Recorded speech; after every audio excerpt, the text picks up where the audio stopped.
But the Rhodes family has been Randy's worst enemy also because they allegedly turned down Randy's image for Guitar Hero, which was a huge Oh, game. wow. The Rhodes family has been Randy's worst enemy also. That was the voice of the Oracle himself, Dave Wight. Online, he markets himself to the heavy metal community as the Rock Oracle, a bold researcher exposing the truth about rock history. But behind this persona lies a toxic gatekeeper who uses targeted character defamation to poison the fanbase against Randy's own family. Wight's systematic takedown begins with Randy's sister, Kathy, using a dual-platform strategy. Publicly on X, he plays the victim of legal bullying.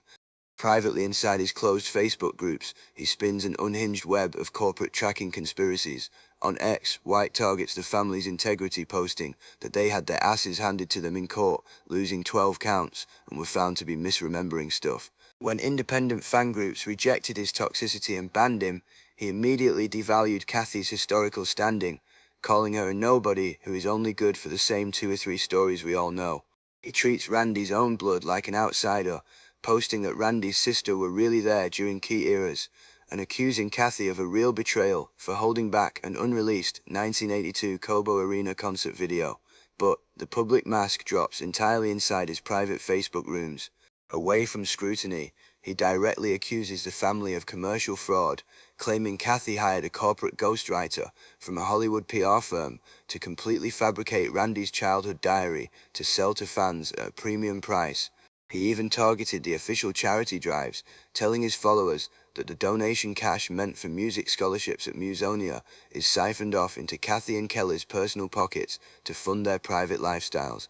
The paranoia peaked when he claimed Kathy was using third-party cybersecurity shell companies to track the IP addresses of everyday fans online.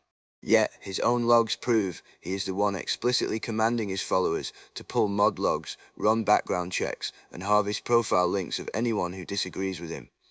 This entire conspiracy theory completely collapsed under basic scrutiny. When evidence proved Kathy Rhodes had absolutely nothing to do with his online ban, Wight panicked. Instead of apologizing, he launched a cowardly backpedal to try and rewrite history in broad daylight. On August 2nd, he posted, "I never assumed it was his sister. I know she is smarter than that. I said some nobody named Kathy." He lied directly to his own followers to protect his fragile ego, completely ignoring that just 48 hours prior, his own timeline showed him explicitly naming Randy's sister and tearing down her interviews. Why does Wight risk legal liability to push these toxic narratives? Follow the money. He manufactures an endless cycle of outrage against Randy Rhodes.